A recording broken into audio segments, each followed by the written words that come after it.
looked at Tom first thing, and so of course it went that And way. after we were done having sex, No! we watched...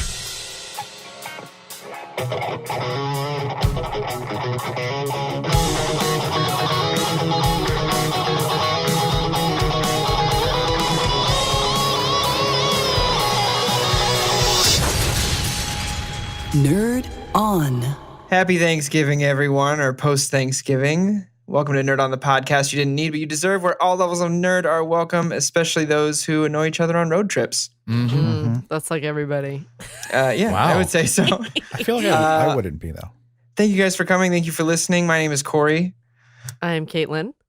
Ollie. I'm Tom. And I am Josh. And this episode is brought to you in part by our patrons over at Patreon. Yay! He looked at me. We said it together. Because she's always going to take it from me. Always. No, just kidding. No, it's a together thing. 100%. It is. If you're new to the show and you like what you hear, then be sure to check out our Patreon page and support the making of podcasts, where you can also get more bonus episodes there. Yeah, bonus Patreon. episodes. There's a Discord server. We're trying to mix it up all the time. Trying to get how can we do more for our patrons? And boy, do we have Live more. Moss. Yeah, Live Moss. Taco Bell. And if you want to find that, go to patreon.com/nerdontv. TV. Yep. Yep. Nerd on TV. You nailed it. Isn't Twitter the only? No, Twitch is Twitch the is only the thing. only Twitch. Everything else is Nerd on TV. I know it catches all of us. We're still adjusting. Months after the fact, we're still adjusting. Now, All the business is out of the way. What are we talking about, Core? Oh my gosh. We are talking about my family's favorite Thanksgiving film, Planes, Trains, and Automobiles. Classic film. John Hughes, 1987 film starring Steve Martin and the late, great John Candy. For me, this is a staple in my household. It was shown to me by my dad and grandpa when I was young. Do we want to get into a guess that grump, Tom? Yeah, it's it's that time since it's something we can rate. So we're going to Guess that grump. Da-da-da-da-da. Deck dolls with turkeys on Holly. If you're out there and you're a fan of our show, feel free to come up with our little interludes here, so you don't have to do this every Feel time. free- don't. Save us from this hell. Feel free to send us your Fiverr account. Oh my god. But so, if you're new to the show as well, Guess That Grump is a segment of the show. If there's something we can rate that's a work of art, like a TV show, book, or comic book, that's completed, we can rate it out of 1 out of 5. So if Josh, who tends to like classics because he is cultured and he loves good things, if he rates it a 5, and then there's Ali, who was born inside of a vacuum cleaner. Yeah, I don't know. He That might explains rate a lot. he might rate it a 4.8, just 0.2 less, but that still makes him the grump of the week. So It's because he lives in a vacuum cleaner. yeah, with that at home, And everything in there is just dirty. everyone at home, write down your rating. But here we are, and as I always explain it, I will let Josh pick first. Okay, Nice. Who's going to be the I'm grump? divining the grump, and I think it's Ali. Okay, fair enough. See, I'm gonna use Target. It's fine. Feel free. I'm actually gonna pick Ali too. Ali is the C in the Scantron. I'm telling you. He is. It's either you or Ali, Tom. So There's been an episode in the past where Tom said he's the safe bet. If you don't know who's the grump, just vote Tom. Tom, yeah, and then That's true. Ali, yeah. The DJ Qualms and the Dr. Gripes. I'm gonna pick Caitlin. wow. Now, is it me? Because I am in a layover in Wichita right now, so I don't know if you could tell, but I am connecting in remotely. Yes. Yeah. So I Yeah. can't tell if it's my turn or not. You're in the Flight's bathroom, been right? So delayed. Go you, for it. you could spend Yeah. Thanksgiving with us here. Yeah. Exactly. I'm gonna pick Kaylin. 2 on Caitlin, 2 on Ollie. Wow. I'm gonna pick Really? Caitlin. Really? Ollie just gave the most like The girl who likes the movie. Yeah, but also I feel like she doesn't like Yeah. a lot of the oldies sometimes. I'm gonna stick with Caitlin. Observations. Cool. So we have 3 votes on Caitlin, Not really based on anything. 2 votes on Ollie, and no votes on Josh, Tom, and Corey. So All right. we will release our ratings at the end. Challenge first. accepted. No, just kidding. But with that, everyone at home, make sure to figure out or put down who you think is going to be the grump, and then let us know on the comments or rating below. This is 30 years later, Yes. so There will be spoilers, but it's 30 years. So 31, some might say. some might The say that. spoilers are so old, it's older than me. Yeah. Yeah. It is. Okay. That's fair. So, Corey, would you like to give a brief synopsis? Yeah, in fact, I'm going to try to give this a very brief synopsis. Our two main characters are Neil Page and Del Griffith. The movie starts on Neil Page, who is this businessman who kind of has this cookie cutter life where everything's kind of planned to a T. He's a businessman, and his whole MO is just to get home from this business trip in New York, to get home to Chicago to his wife and lovely kids, from New York to Chicago. Played by Steve Martin.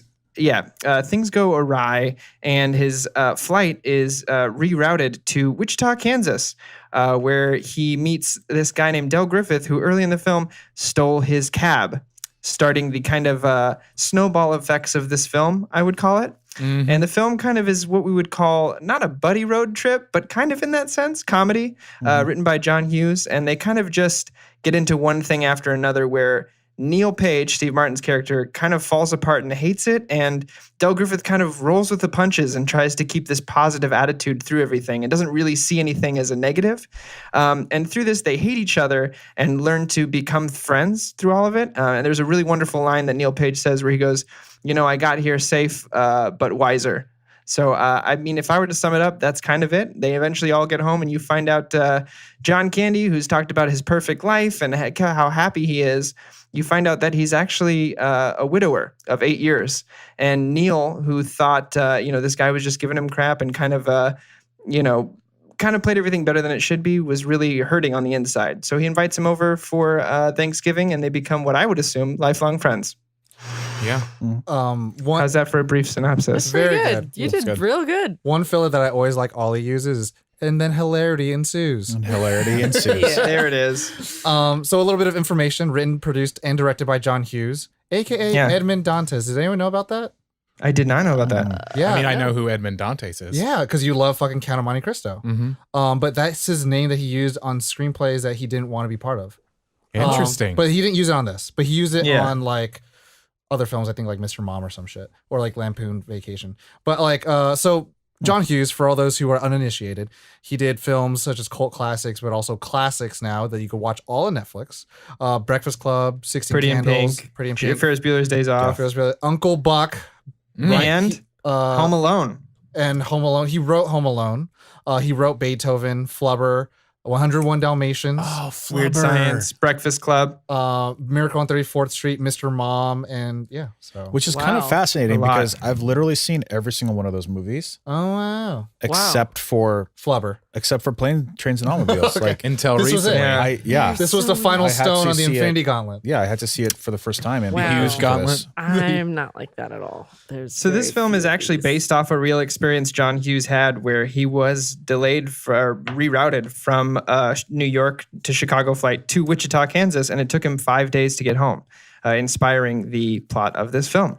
Yeah. And Steve Martin, for those who are uninitiated, I think he has you may not know where he's from for those who are younger audiences, but you just know his face. Steve Martin. If you don't know Steve Martin, you are an uncultured swine. You are. Well, I feel like the young generation will know him from Pink Panther and Cheaper by the Dozen, but go to YouTube. But the OGs will know him from Three Amigos and Father of the Bride. Type in Or Steve Jerk. Martin SNL. The Jerk. The Jerk. And thank me later. Yes. okay. Yeah. Will do. Oh my God, the Three them crazy Amigos. guys. Yes. Oh God. Just Chip, chip, chip, chip, chip, chip. Nutty. John Candy, who's Party.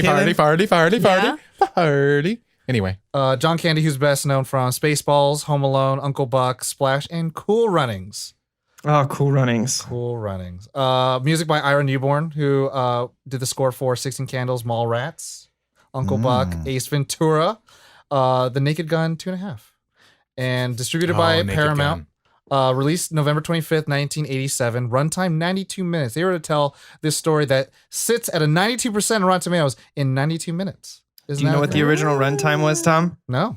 3 hours and 45 minutes. It was a lot. And they cut it down to 92? Yep. Wow. Mm-hmm. Is that Apparently, shot the footage? the 3.5 hour cut exists somewhere in the vault. Oh, We need shit. that. It's not cut though. He said it would take like months or years to. There's We'll cut it. two Piece it stories. together. There is the John Hughes ones that says it's not cut, and then there's the editor's version where it's cut and it's somewhere. Oh. We have I'm the gonna go with the technology. editor on that one because That's he fair. did it. That's fair. We can That's just fair. make a GoFundMe. Nerd and make Force, engage. Go fight it for us. Shot for, at the time of 1987, 30 million, which is probably a little different than what it is now. Box office, 49.5 million. So needless to say, it was a Good success. for the time. Yeah. Yeah. Wow. Well, it's kind of amazing with $30 million budget. I mean, there are some things that I'm not going to call them extravagant, but special things that they did for this movie. Like, I read, though I've read two different things now, they rebuilt Steve Martin's house. So it was a full house that they built for the wow. movie. Yeah. But they also built a section of train track. They built like a train terminal. Yeah, because Yeah. No company wanted to be like known, associated for that, and so they had to For build being a train. mistakes. And Yeah. I mean, 30 million is pretty like modest for like a big budget movie for like worldwide distribution. Yeah, But like I've worked on, I'm not trying to toot my own horn, but I worked on like but you are. No, I'm just kidding. I worked on like $500,000 productions, Yeah, and I've seen them build like houses. yeah, And I'm like, Wow. okay. And like the thing is like, they build train tracks, they build like train stations. It's not fully So operated. nowadays, for, like, this part. with inflation, let's see what that would be. So I mean, like, there's a lot of cool things you can do just with really crafty people. I mean, if anything, kind of like speaking to your point is like the team that worked on it definitely were masters of their craft of like building a train station, building a house, like under 30 million. yeah. But it's probably like something like maybe they wouldn't have done that for like a comedy or like a John Hughes comedy because like Breakfast Club, I'm sure that was just a school. Location. Yeah. But yeah, it's really crazy. So, initial reactions. Yeah. Where we're starting. I'll start. I don't mind. I mean, this is one of those things one of those movies that when Corey mentioned it, it was like, oh yeah. I mean, for me, I grew up on the era of Steve Martin, John Candy. These people are legends to me. And I mean, somebody that like when John Candy died, I actually felt heartbroken. Like I was like, oh my gosh. So this movie, it's on the Josh's childhood library where it's like, okay, this is it is that they don't do comedy like this anymore. Yeah. It's slapstick, it's silly, it's kooky, and I fucking love it. And so it is those cutaways or those like they're fucking melted to the dry. It's the when Bonnie and I were watching it, she was like, really? And I was like, suspension of disbelief. Shh, move forward. Where they're like, Is it the fucking devil thing and the devil thing, or and their hands are stuck to the I love those. I love those. or the car even still work. Anyway, sorry. But the radio works fine. I'll tell you what. Crystal clear. Crystal clear. But anyway, I mean, I love the movie. But this was when I was a kid. So, I mean, even watching it again, I was like, okay, yeah, this still holds up for me. Yeah. So for me, and it's like I'm scratching my head as to how I didn't come across this movie before, because it's like it's totally up my wheelhouse for like Steve Martin type comedies. Like huge fan of like Sergeant Bilko, things like that. I had a really good, but I wasn't super familiar with John Candy. Like I kind of remember him a little bit from Home Alone, but I don't feel that as like a major role or not major enough for me to know that he's like a big actor or whatever. So unfortunately, Josh, I'm not super cultured with John Candy, but It's fine. You've invoked. it's fine. It's fine. But I really liked him in this, and I had a really good time with this movie, and it was really funny, and I had a good time watching it. I had a good time watching it. And I had a sensible chuckle. I Corey, had a few, A sensible but Wow. level-headed chuckle. several. Corey, me? Yeah, Corey, you kind of went a little bit about yours with the family thing, but what's your first time like? It was with my dad and grandpa. And at this point, Take that I out of wanna context, say- please. I did. Oh my Kaylin, gosh. he's only talking about something really personal to himself. That's fine. I'm sorry. I looked at Tom first thing, and so of course it went that And way. after we were done having sex, we no, watched still. Some call it ancestral. I call it ancestral. No. and we watched Lineage. planes, trains, and automobiles. No, and I was probably the first time I saw this film, Caitlin, I was probably around 7 or 8. Wow. Just because it's one of those films that, except for one scene, would have gotten a PG rating. And my family was like, whatever, it's words. They, whatever. Did they like choose the movie, or is it something that was just on TV? No, it was like my dad and grandpa were like, this is the film we're going to show you because it's one of our favorites. Okay. So, and then it just became a tradition from there. But I remember at this point, I had seen Cool Runnings, and I had, so I was familiar with John Candy and stuff like that. And so I loved it from start to finish. I'm sure at 7, there were some things that I didn't get that I have later on, but since I've watched it every year, it's kind of all blended together. And it's just become a very big piece of my Thanksgiving tradition. That's awesome. Okay. Yeah. And I love it. My first impression when this started was, oh no, this is all slapstick. I thought this did you think it was a drama? No, I knew it was a comedy. I did. But I actually thought it was a different movie entirely. What did you think it was? A documentary about the automobile industry. It was a different movie, like an actual different movie that you were like. It was an actual different movie that it was like in a plane. Don't Call Me Shirley. Airplane? Oh, Yeah, I thought it was Airplane. I thought it was Airplane. Josh is about to throw his chair out the window. Fun fact. I thought it was Airplane. It's the same plane. The plane used in the model when it's the shot of the plane in the sky is the same plane from Airplane. So we're just going to pretend that's why. Yeah, that's actually, I'm pretty sure why. Yeah. Well, no, to be fair, is all slapstick as well. So I don't know what you were expecting. No, it's nothing like that. It was when it's a shared universe. When it took the buddy route, where it was like, oh, a lot of really tiny, annoying things are gonna happen. That's when I was like, oh no. But as it went on, I kind of felt like, oh, what's his name? Dean, not John. Neil. Neil. Wow. Neil Page. Neil. I kind of softened up to how things were happening as Neil did. Oh yeah. So I liked the movie. So the filmmakers did what they were supposed to. They did what they were supposed to do. It landed. I have a question. Yes. What's wrong with you? Why? No. Why did you say, oh no? No, I'm just curious, like what you meant by that. Like, oh no, the hilarity that is going to ensue. No, I have an idea. What? If you could allow me to guess.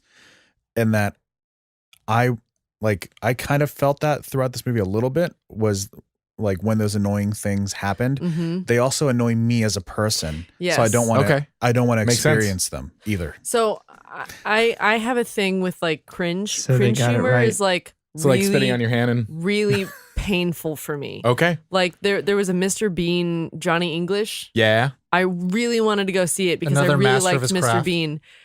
In the theater with my mom, and she can attest to this. Shout out to your mom. I shoved my head all the way down and had to plug my ears because I could not watch the movie because it was so cringy. I couldn't do it.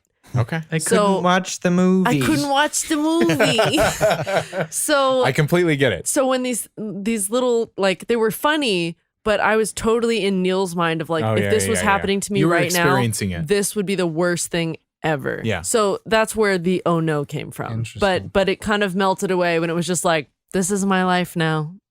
Yeah. Like it became funny, Okay. but it wasn't initially. So the first time I actually ever watched this, and I told Caitlin this on the way here in a car that I drive. Automobiles? Yes. I literally watched the part where John Candy sees Neil's wife. So I saw the very end of the movie. Oh, yeah. Oh, wow. First time I was like, because it was like on TV. Okay. You know, when you're like channel surfing and you're like, Yeah. oh, it's John Candy. Oh, it's over. You get it way out of It's like, context. God damn it. And so like watching it later on, like I don't know what it was, but like Disney Channel was really kind of what got me to John Candy, was Cool Runnings and Uncle Yeah. Buck. Yeah. Cool Runnings. Late night movies is that kind of stuff for me with Disney Channel. And then later on, like, I don't know where I watched it. I think my parents once had a VHS, and I think I kind of attest to like Josh is like, this is one of the movies that, you know, like every kind of like American household had like a VHS of, and it's like it should be part of their collection. So when I watched it, I didn't get it as much as I think I should have because I was a little younger then, because I was like a teen, and it was like when, you know, as a teenager you have a lot of time on your hands. but now rewatching it as an adult, it's like a lot of the really good things that really hit you. But even as a teen, it wasn't lost on me about like how like it kind of captured the era that was in and like how warm you're supposed to feel about it afterwards. Yeah. So it's all these silly things, and then it's like oh. Yeah, I mean, like to me, these are the buildings of like good drama.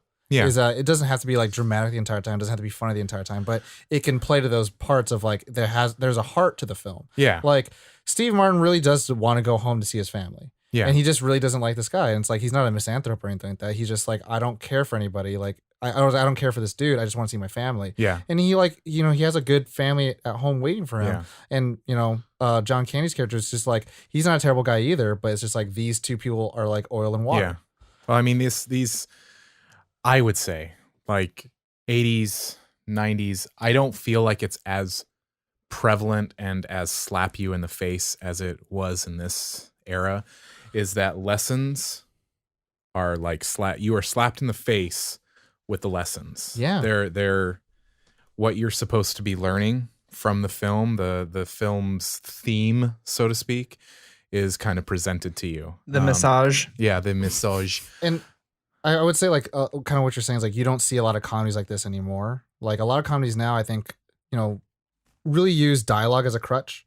They utilize that so they can kind of like be, just have banter back and forth, and they kind of just like, go back to and a forth. degree. There is a change happening with movies like Game Night and Tag that are getting a little back into the let's use the entire human body for jokes 100%. as well. Yeah. And I'm glad, but I do agree with that 100%. Like 90% of the comedies right now are improvised dialogue. And I'm not saying that's like a terrible thing. It's just that you don't see the slapstick body stuff anymore. Yeah. Like, but I think it's terrible. Jim This Carrey is- was one of the last,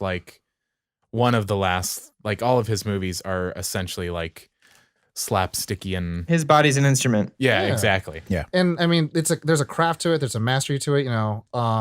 Like it's a whole body performance, and so it's something that we're starting to see come back, like Corey said. So it's kind of cool, and like I think that's what is with comedy. It's like we'll see phases of it, and so it's kind of nice to kind of get like this modernized version of it now. Yeah. So Well, I mean, what it makes me think of is it really is related to theater. I really do think. And like, if you go back, the movies they started with the theater. Like that's what they had.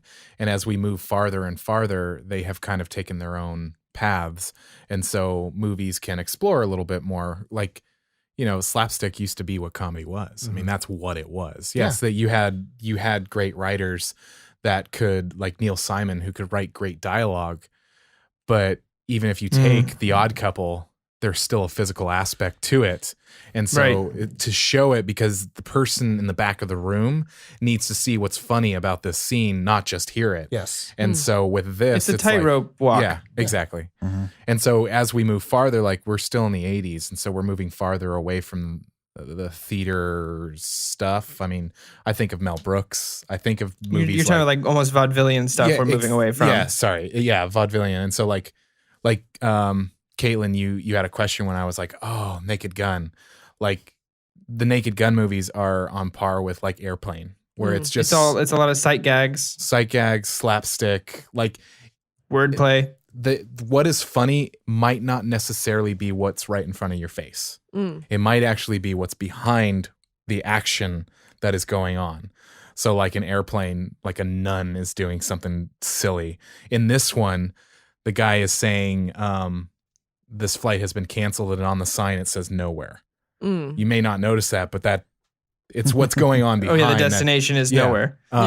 So it's like this kind of comedy for me is like, it warms my heart because I just love seeing like, it's so silly. Like his hands, like when they're going through that accident, crunch through the fucking finger dashboard. things. they're in the dashboard and they're like peeling them off, or like The steering wheel's bent in half. Yeah, he gets kicked in the nuts, and he's like, for the rest of the scene, he's like, "Ah." Yeah.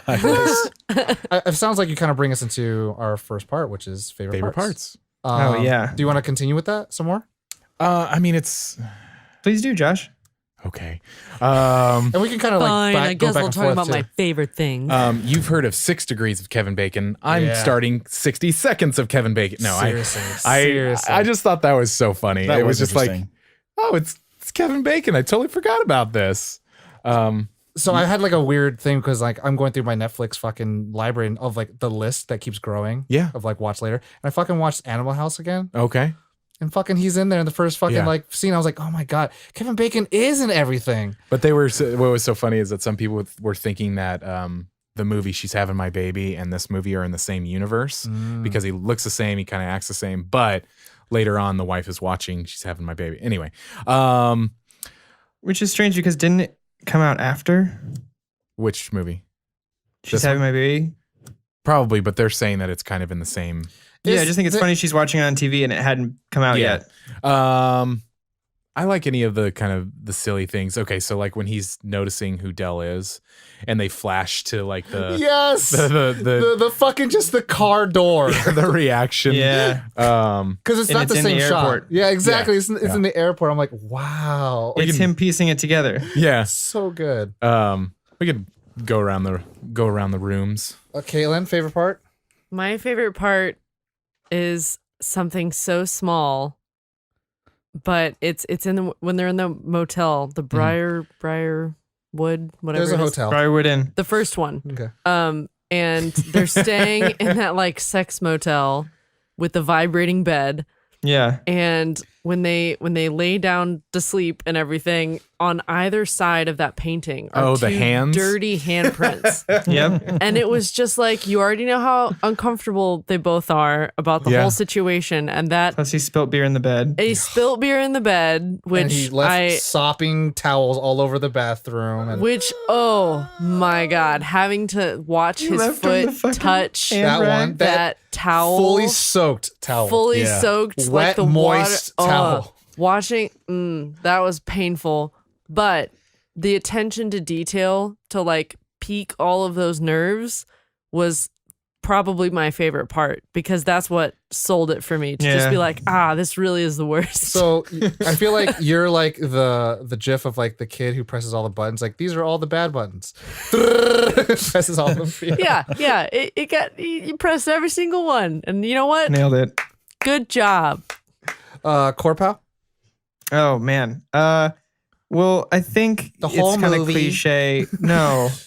Yes. No, it's kind of cliche, but John Candy's speech at the first time at that same motel when Like Me. Steve Martin kind of unloads on him. Yeah, I like me. And there's something that I've loved about John Candy, and there's a lot of other comedians who have this sort of tragicness to them that's kind of hidden underneath. And I know a lot of comedians have it, but John Candy has a wonderful way of accessing it. And he does it in a few other movies of his as well. He has this speech in Cool Runnings as well.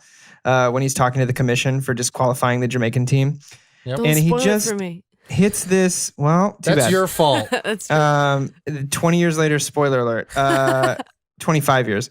So, but like that speech to me hits me in the gut every time. And John Candy, and I think it's the reason you forgive him throughout the film, is he does have this underlying, and he did in real life, of course, as well, but just this beautiful, tragic sensitiveness to him. And that scene is probably my favorite of the whole film. But then you have, I loved when he's like, oh, this guy wants to race. Like, yeah, he goes, you're going the wrong way. Well, how does he know where we're going? Yeah, how does he know where we're going? Like, that scene to me cracked me up. And when the car blows up and they're both just laughing together. Killing joke style. The slow realization, like they look back, each of them, and like, oh. Yeah. That was the final straw. But my absolute second favorite scene besides that speech is when they get pulled over by Michael McKean, I think is his name, the actor. And him just playing the friendly driver, like, do you feel like this vehicle is fit? Oh, yeah. Well, none of the buttons work. No. You don't have seatbelt. No. The None of speedometers don't work. Yeah. No. But the radio works. Funny enough. And it's crystal clear, That scene to me cracks me up every time because he's just overly friendly and confident in the vehicle that is clearly charred to a crisp. Yeah. So, yeah. That was one of my favorite as well, but more like towards the end of that where he's like getting a cop to come down so he can like whisper to him or whatever that like my pal's not gonna be able to like get home in time for Thanksgiving. cut to the courthouse. Yeah. And that was Steve Martin gives that like pitiful, like, yeah, it's me. I want to get home. And you just see it being towed in front of the courthouse. I do want to add a little bit about what you're talking about with John Candy and his performance, like that sense of like deepness or depth he has. Like it does come out like in Uncle Buck too. Yeah. And it's not even the fact that he's a tragic character, but he can go to that level in different ways. Yeah. And so it's like he was a good actor, not just a comedian. And it's something that like, again, when we're harping on the same thing, but it's like we do miss that out of like some of the modern comedies nowadays. Yeah.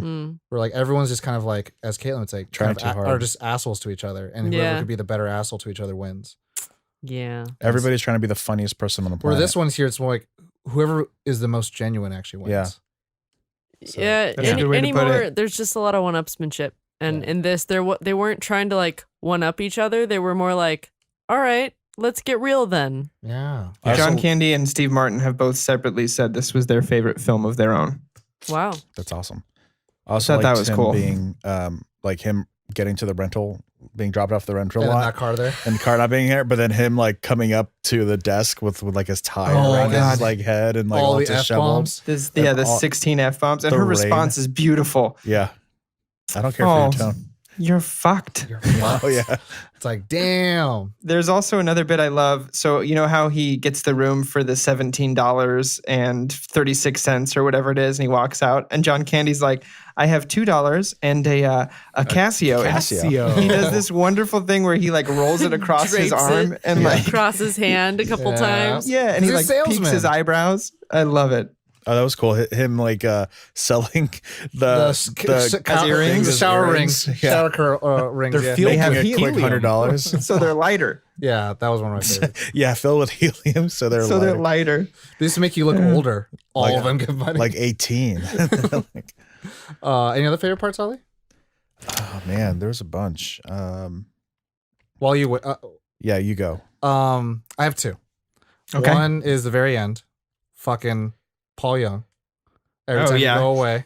That song just gets me in a way, make me feel some type of ways. Yeah. You know what I'm saying? Like that song hits. Like crying in the corner? Like crying in the corner. We all got a text from Tom that just said, "Dat Paul Young though." That song, and it's a cover, but I'm like, you hear that doom, doom, doom, doom. It's like, why is Tom fetal in the corner? I don't know why, but I have to cry right now. Here's the thing. And I said this, here's the thing. I'm right there with you. And like to accentuate that, I said this off air, but I figured out the twist. Well, that I knew a long time ago, but I figured out the twist of this movie or whatever. The fact that his wife is dead, I knew it like almost immediately, like probably within. They give you clues way early, really. Yeah. But I was like, I not only like guessed it, but I was like 100% certain of it that that was the case, to the point where like the scene of him in the car out in the snow, when you still haven't like you don't know for sure, but he's kind of like talking to himself, like but to his wife. I messed it up. Like that was like that got me. See, that solidified. I was like, no. I was already solidified, so that just having that information going into that scene, I was touched him inside. Gut punch. Yeah. I thought the story was actually going to go a completely different way. He was going to be a ghost. It's not that kind of holiday story. I thought that like all of Dell died 40 years ago. Oh God! Happy Thanksgiving. Neil died 40 years ago. Oh, he's in the suitcase. Nightmare Before Thanksgiving. And Neil Page is a serial killer, and he's had him in the suitcase the whole time, and it's his guilt haunting him all the way home. Oh my God, there are so many options for this story, and none of them are the one that I thought it was. And there's 5 decapitated heads in the duffel bag. A single one. Oh! Anywho, I thought that this was going to be him saying that he hasn't been home in years and that kind of thing, was that he and his wife were fighting, and it was all these little trivial things that don't really matter, and then that was going to mimic their journey from where they were to going home, and that's how I think he you're was supposed to think that. Yeah. I fell into the trap. Then the filmmaker did what he was supposed The first clue you get is John Candy is talking is, you know what I always say is family first, but then when the flight is delayed, the first thing he does is call a motel. Yep. So it's like supposed to be the first hint. You called that, it like, family. I called the Motel Inn. See, but Yep. that just makes me think that they were fighting or something. Oh no, 100%. You're supposed to, like that. You did right. Good. So my, No, I mean, I think that he's dead. He's in the suitcase. Anyway, so my second favorite part and my last favorite part is in the fucking car and they're on the going the wrong way and it's the insanity, but it's the cut of the skeleton that reminded me of Home Alone and the devil, and then the devil and then him looking just and laughing. I was like, this is the greatest, like the greatest coolest shot effect I've ever Say seen. it. Like one shot. Mise en scène. Mise en scène is in one frame. The coolest No, shot. I know. Yeah. You just almost said it, and I wanted to hear it. Almost. But yeah, it's best fucking montage shot of like these. I've always wanted to make a movie like this. That like actually just silly. took me out of it a little bit. I loved Hilariously it. enough. Of course, it took me out of it, but I was like, what the fuck? And I was like, okay, that's great. Yeah. 'Cause it's like you do kind of forget about it Near-death after it's over. experience. But it's also like what this movie. The thing I love about this movie, I think it's it's a good journey film. It's like Shrek, where like characters trying to go to A to B, or I guess Shrek is like this because it's trying to go A to B, and in order to get to A to B, C, D, E, F, G gets involved. And now it's just one thing to another thing to another thing to another thing. And then you keep pushing away the one person that's actually helping you get to that point. So that creates the drama and it creates the complication of the character's understanding of the world. And so you give the character exactly what the character needs via the way that they don't want it. And so like that's why like it's like to me I'm when I watch this movie, like after a long time, not like marathon it like watch again. But if you watch a long time, you're like, I'm just so ready for more shit to happen to him. Like I just want this fucking trip to be a month long. Like I want the 3-hour cut of like all the bullshit that happens. I mean, the irony of it all is that if he would have just stayed at the original airport, he would have gotten home sooner. Yep. Because they said there was like a thing on the news that was like, okay, They're gonna- traffic is clearing up and all Yeah. this kind of stuff because she was falling asleep to the news, and it's like all he had to do was just stay there. There's one other part I really want to mention, and it's a small thing, but it cracks me up every time, and it's just like an instant karma moment, which happens a lot to Steve Martin in this movie. Yes, a lot. After the flame, the car flame, hot flame on the side of my face, it burns, and he finds out that Dell had put his credit card in his wallet on it, and he punches him in the gut and immediately turns around and trips over the briefcase. Will get me it's such a Three Stooges moment, but it'll get me every time. I had to pause it because I laughed too hard today. Wow. I almost Even died. now. Yeah. almost This is my died. third time watching it in the last couple weeks. So like even then I had to pause it. So You could have killed me with that gut punch. That's how Houdini died, I'm going to flip this on its head. Normally we do favorite characters, But we all know who But they there's two characters, so I'm gonna do favorite side. John character. Candy. I was gonna say favorite side character. And I just wanted to throw it in. Okay, you got it in there. So favorite side character. I'm not That's going a great first. question. on I'm not our going first on the this. little nice script I wrote out. There are a lot. We do have of some little. I mean, for me, it's 100%. Her name's not on here, but the car rent from Ferris Bueller's Day Off. Mm-hmm. She said that she still gets people who approach her in the street and ask her to say "you're fucked." So, Wow, defining role. she's my favorite side character for sure.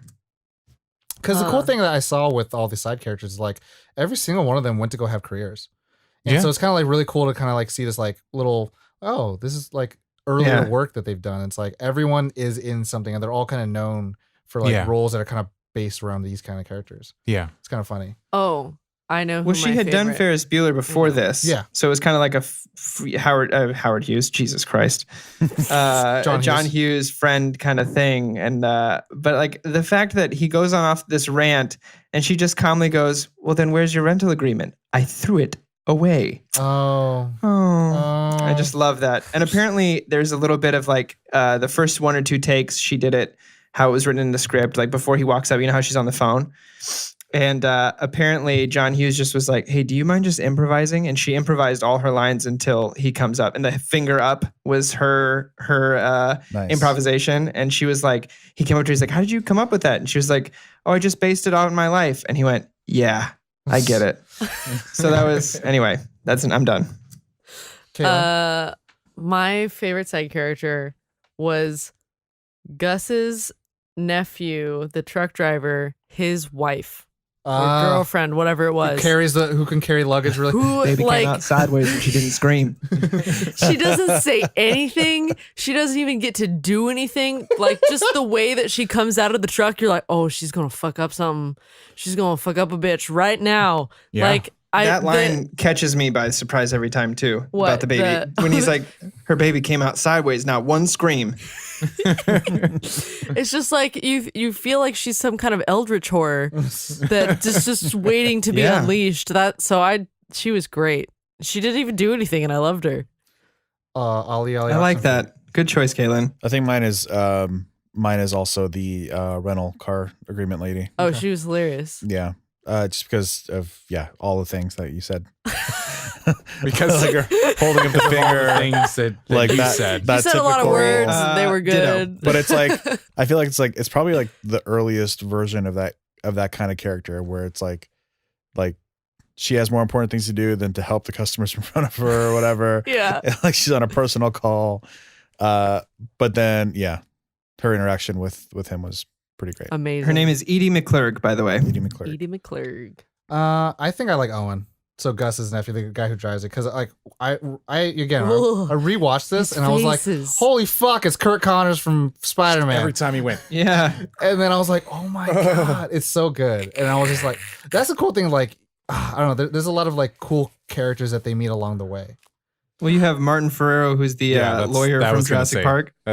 He was my favorite. Just Oh, I'm sorry. Yeah, that's Oh, right. no. He just, his reactions to him, like, no, I don't own the place. Like, Yeah. You can't do that. no, I love the Martin Ferrero. Ben Stein. Ben Stein. I mean, shout out to him. But fucking, there's this guy when they're sitting on this bench, this like old man that's sleeping, and he has two mice Oh, that have chewed out the side. shoot out of this box. And I'm just like, what the fuck is this? You just watch it and you're like, oh man, that really sucks. And you're like, oh, that old man. There are two mice sitting on his knee. And not just only chilling there. they chewed out the back of the box and are like actively crawling on his leg, Mm-hmm. but then they start to go back in by the end of it, and you're just like, does he know? Are they trained? Of course they're trained. He's probably the wrangler. But like also the fucking car guy at the airport terminal who grabbed Steve Martin by the nuts. Oh. Like, Jesus, what an asshole, but also And what I'm a not badass. leaving until you get help this man up. No problem. So, awesome. And Kevin Bacon. Shout out to Kevin Bacon. Kevin Bacon. I love Kevin It's Bacon. Kevin I Bacon. Oh, one more favorite scene. Love bacon. Buconahue. Why'd you kiss my ear?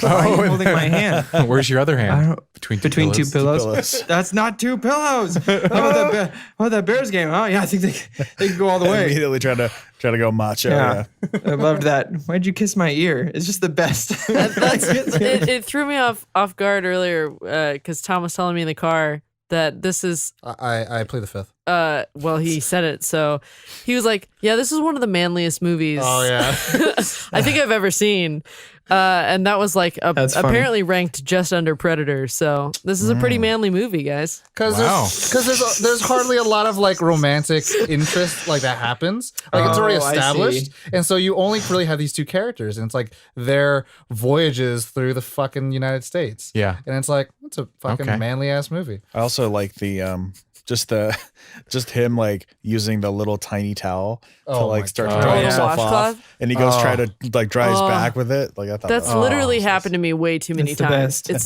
so upsetting. It's like this Is it movie because just he went is. second? Yeah, because he had already like Yeah. messed up Yeah. the whole bathroom. That's why the sink had so much crap on Had it. his socks in It's there. awesome because the way they shoot the towel rack first, it looks like a normal sized towel. Yes. And then when he picks it up and it's smaller than his face, you're just like, this is great. Well, you This think is it's amazing. you think it's a face towel, so you're like, oh, it's kind of bad. Then you realize it's a hand towel. You're like, oh, it's even worse. yeah. So And it reminds me a lot of those buddy road trips. Like, I don't know if you guys are fans of Tommy Boy, but Oh my! that's another what one of did my you favorites. do? Yeah. Richard. So anyway, Let's see it. it was funny. I was rewatching this for the episode. You know, watching. God damn it, Ollie. Sorry. Rewatching this for the episode we're recording today, and it just dawned upon me so much. I'm like, man, if they were to remake this right now, which they shouldn't, but I was just like, I could totally see Paul Rudd being Due date. Steve Martin.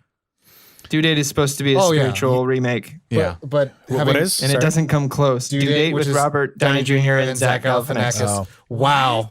That was like stereo. You That was guys the are hardest thing same to do. person. Do you know who I thought instantly would make a decent replacement for John Candy? Jason Segel. Yes. Jason Segel and Paul Rudd. How did you know that? Because I thought the same thing. We share buttholes. What? No, that's not how that works. But we also But it could is. share Have you towels. seen it? Yeah. Paul Yeah, Rudd, so- Jason Segel. It's I Love You Man. Yeah. But Oh, yeah. because I could see. I don't want it to happen, but and it doesn't have to be like a. But I would watch a movie like this. That was that. Like Due Date. or you can have But I hated that movie. Not hated Me that too. movie. you can have Jason Bateman, your boy, Yeah. and then you can have fucking Seth Rogen or some shit. Oh, I could see that too. See? I could see it, and I would watch it. Well, I mean, I think that what I guess in a back-asswards way I'm saying it is kind of like you could see a lot of character archetypes were built a little bit off this. So like it's Yeah. kind of like this is like how the buddy comedy should be, and like you see a lot of imitators but not a lot of duplicators. So are we at Tom's favorite? Tom's qualms. The is it time for gripes? Fuck that.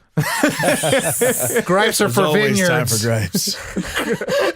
Gripes are for vineyards. Oh my Vineyards and God. wine. That was amazing. I really love Wow. the vintage of this gripe.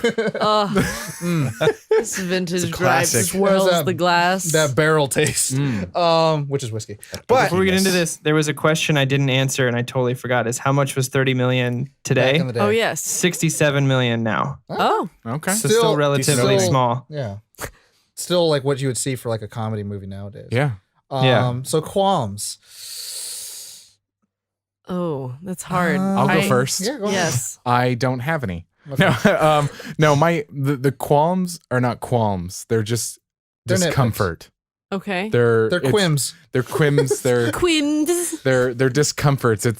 I'm reacting the way that they want me to react. Like the bathroom scene is the ultimate for me. You've got a mess.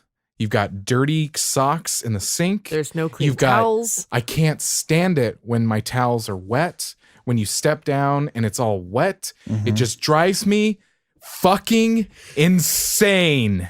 And I want a fucking towel right fucking now. I wondered if it was getting. I'm glad There you it did. is. There it is. Josh, who hurt you?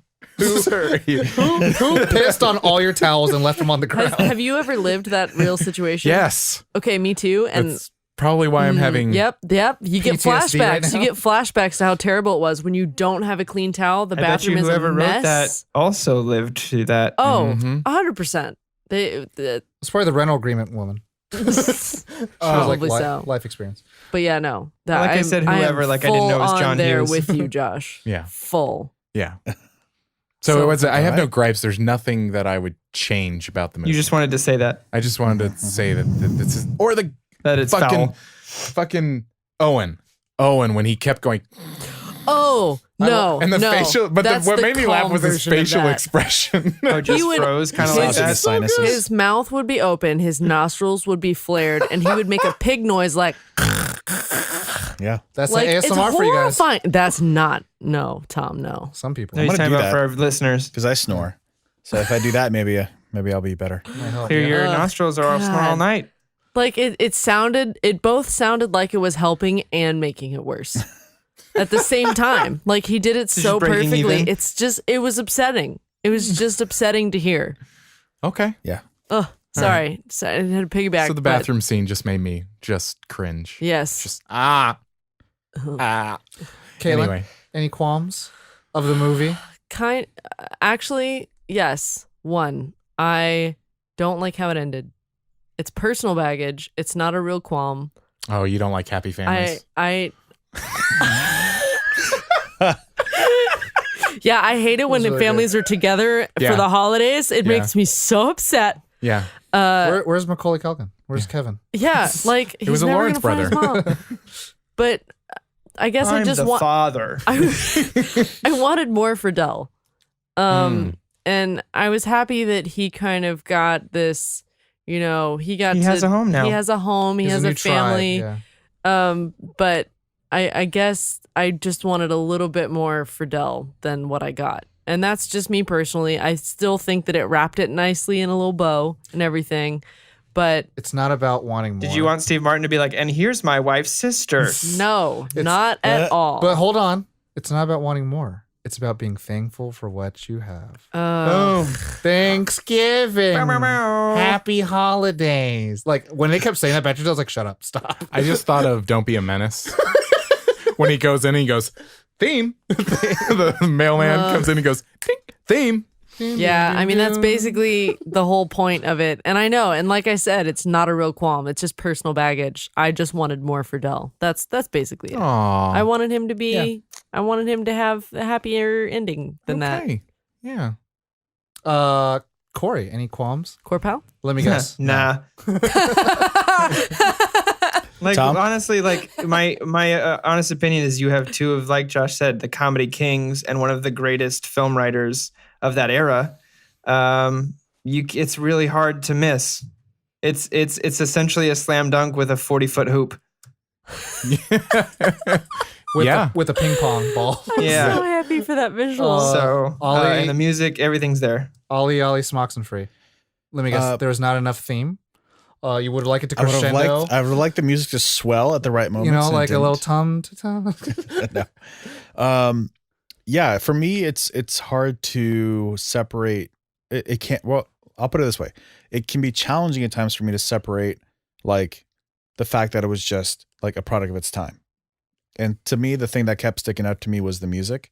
But it's like, yeah, okay, it was the 80s. That's like what it was. You mean like the Beverly Hills Cop kind of music, but also kind of like the Golden Child music, but also kind of like Yeah, The- that was the- literally It was a cutting edge the music. Ghostbusters kind of music, but also kind of like So that was a little overbearing at a couple points. Well, it was more used in like post reaction because any more music is used to kind of build up to an action. Also like transitionary kind of scenes or whatever.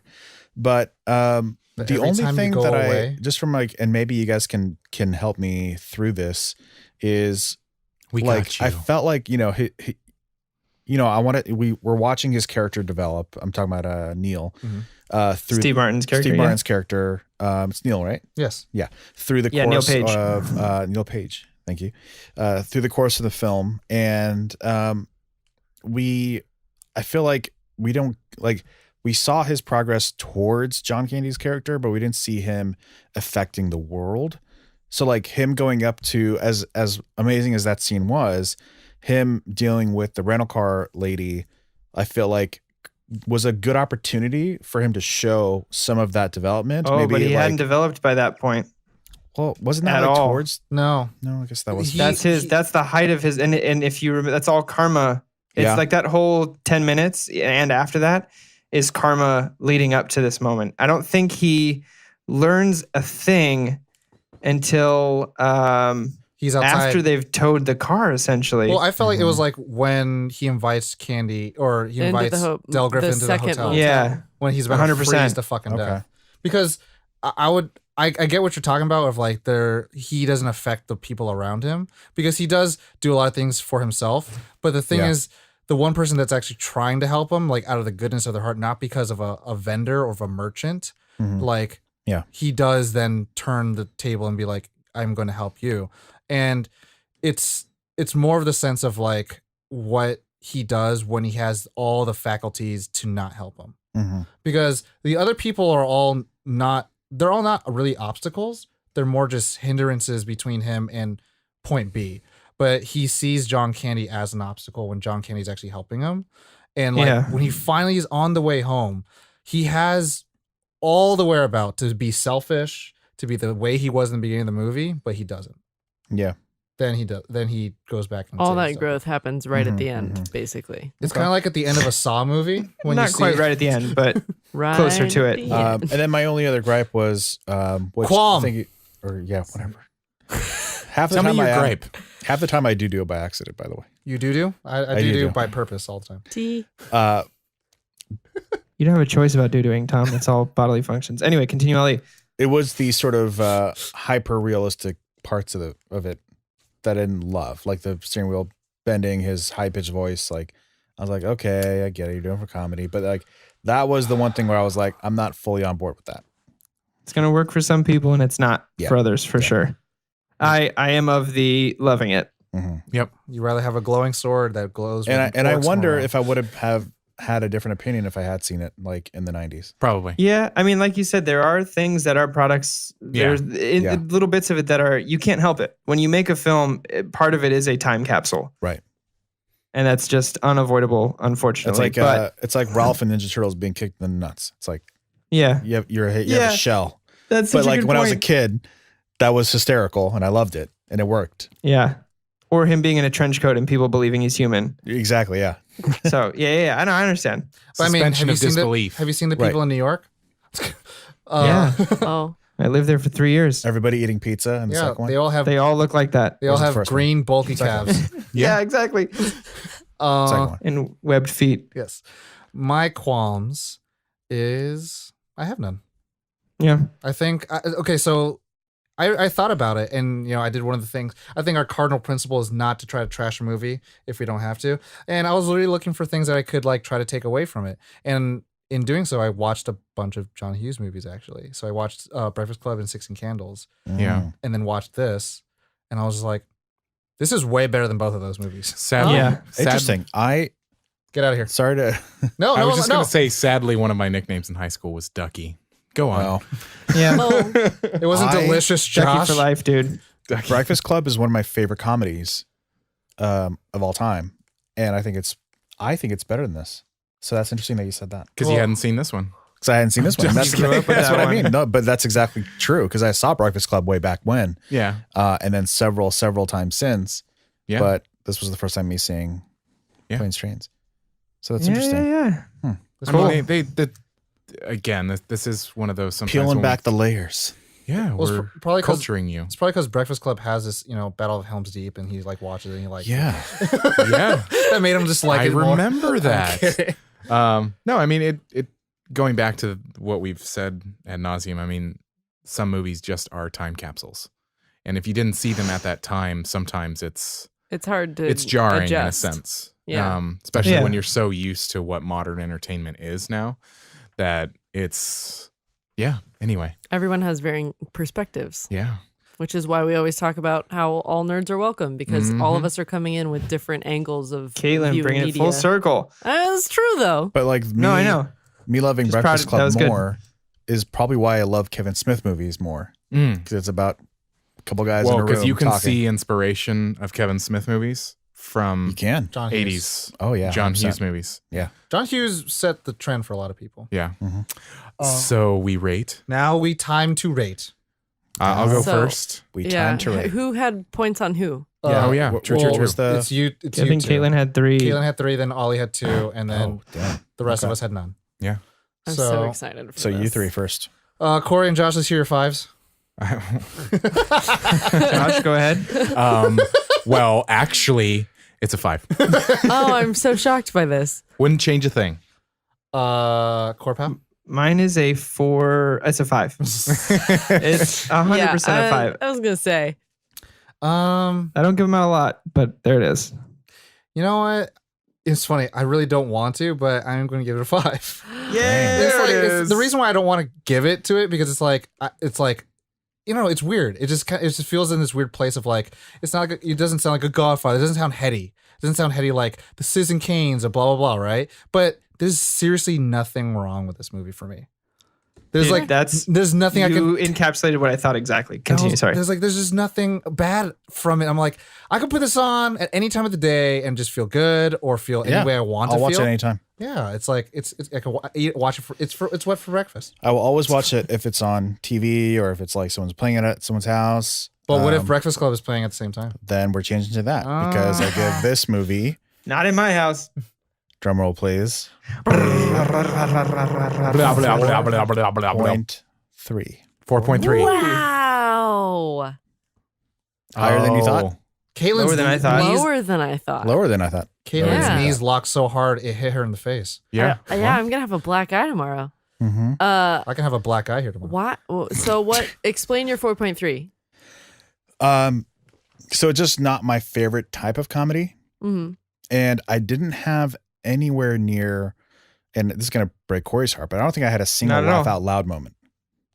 Oh. But it was just I was funny to wrong. watch happen. and I enjoyed it. And I love Steve Martin. So the one thing I say is the parts that I did kind of chuckle or laugh loudly in any shape was anytime Steve Martin did like a physical bit or like interesting, like because I'm a big fan of his. Yeah. So that's what pulled through for me. That was my kind of like positive baggage or whatever going into it, being like expecting good Steve Martin, which I got very happy about that I got. Yeah. But just kind of like the other things of me not being familiar with like John Candy's work, even though he did an awesome performance, but it's just not my favorite type of comedy. I don't know. John Candy's are my favorite parts. Yeah. Like it's funny because you guys are all saying like how everything he does is so cringy or blah, blah, blah. I'm just kind of like, I haven't said that. Okay, because there was and I didn't really mention this and generalized. I didn't mention this in my qualms, but it's like I have a limit of what I can believe in these like everything's going wrong. Your movies. suspension of disbelief only goes so far. Well, it's like him overly doing the sinus thing, and then like the bathroom being all done with like all the towels are gone, and that just one is the stacking of it to me, like is what kind of pulls it down a little bit. The argument I guess I would have to that, and I think what helps me with that is that none of it is as bad. We're seeing it all through Steve Martin's point of view. Yeah. So I feel like, at least when I watch it, again, this is just my opinion of it, is that everything we're seeing is exaggerated because it's how he's feeling it is. So that sound of him clearing the sinus might have just been like a little, like a sniffle. But to Steve Martin, it's literally him going like, I guess that all that ASMR, at least especially that scene. Yeah, I can see that being the case, but only not so because we've seen hard reality and we've seen the exaggerated. So I feel like from a film language standpoint, I didn't get that communicated to me. For sure. But interesting. Yeah. So Caitlin, let's hear your 4.7. Actually, mine's a 4.9. Oh, okay. All right. Fair enough. And I had the same thing actually, Ali, where I didn't really have any laugh out loud moments. There weren't any times where I was like, "Waha, this is so funny." Teehee. But Teehee. Waha, making fun of my laugh because that's how I laugh. I'm sorry, buddy.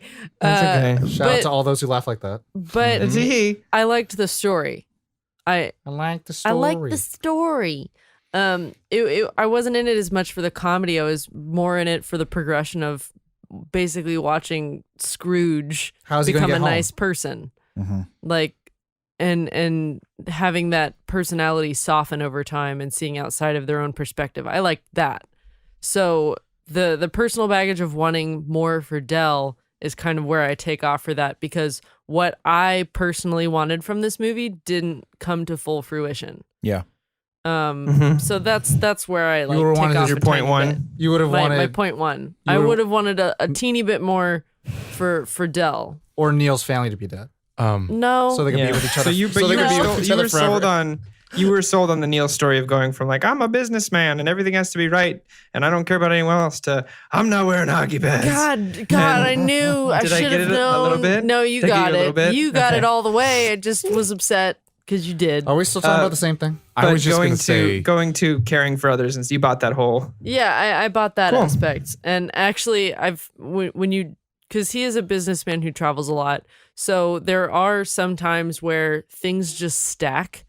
And you're so done that you are an asshole in dealing with the situation, and then it makes things far worse. So to me, the whole like stacking of events was actually somewhat believable. Because all the miles he's put in where everything's gone right, this is all unbelievable. This is all of them just going wrong all the way. And I've seen, not to this degree. Well, I guess it's not that it's not believable; it's that it's not my flavor of comedy.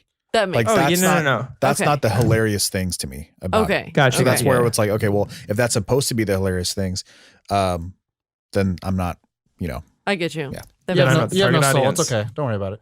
Wow, that's not. Remember, I didn't say that. I said that. Don't worry. Everyone remembers me as being the bad guy. It'll be okay. It's fair. I give Tom a 3.5. Caitlin, you realize that life is unfair, right? Oh, I know. No, I'm just kidding. I know. 100%. I'm aware. I feel like we gushed. I think we did gush. We did gush. I feel like we gushed throughout the entire... I could keep gushing on this film forever. Of course. Oh, there's a qualm. I never saw Turkey. I'm kidding. Yes, you did. I'm kidding. Tom, you saw like the most perfect turkey. You did. She put like butter on it or some shit. Turkeys don't look like that. That's how that works? They just What? put I don't mutton. know. Just put There's a some on it. qualm.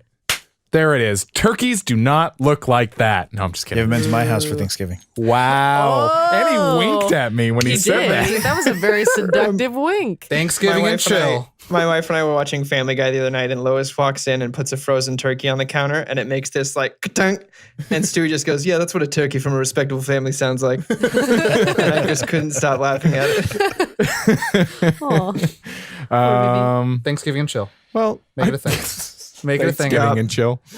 I feel complete. Yep. I feel complete. Tom, did you complete? I'm completing on Ollie after this. Oh, Wow. Well, all Go right. touch I'm buttholes. complete with that conversation.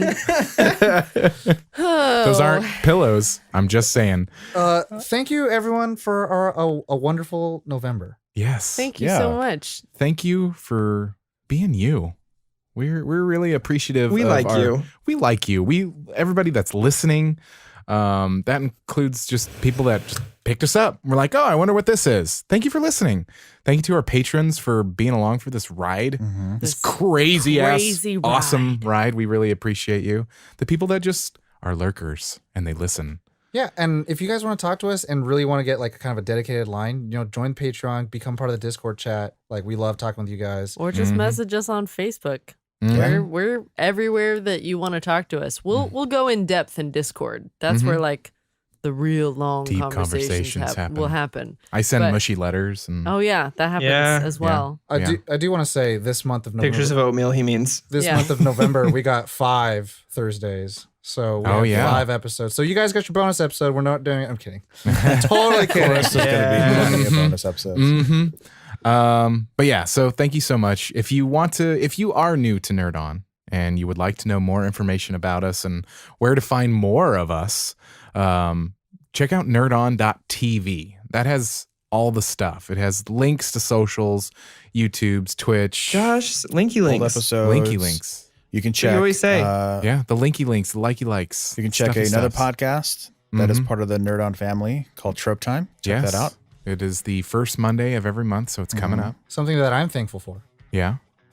Yeah. No, it's trope time. Trope Time. Oh, yeah. I was like, I was oh, listening. I was well, like, what go else on. is it, Tom? It's kind of the way that you ended that phrase was Well, he kind was of like, like oh, listen to trope time. I was like, something that I'm thankful Deeper for. Guys. exploration of topics. Yeah. I just want to say that I No, you're am not. thankful for all of you. Aww. Even though this comes out after Thanksgiving. That's fine. We can all be thankful well, for Crimes things. of Grindelwald came out and Yeah, this is our real Well, Thanksgiving. this is Thanksgiving. for Yeah. everyone listening Yeah. to this in 2019. because this is the That's only fair. Thanksgiving movie that's out there, really. Yeah. No, I'm just kidding. No. Yeah, There's right. well, let's see. That's there's- next year. Okay. Spoilers. yeah. Yeah, no spoilers. No spoilers. Tune in to find out. I'm trying to think. Are you talking about the Peanuts Thanksgiving? No.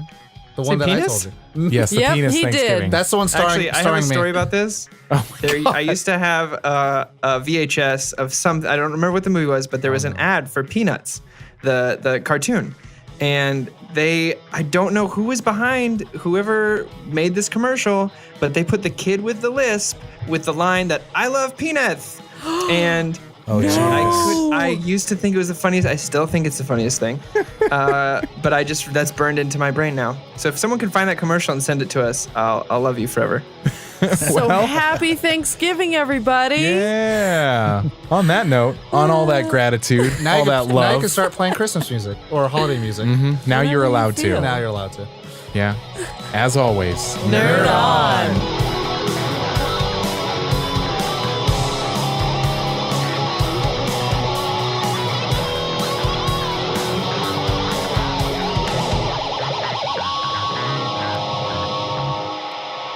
Ending broadcast.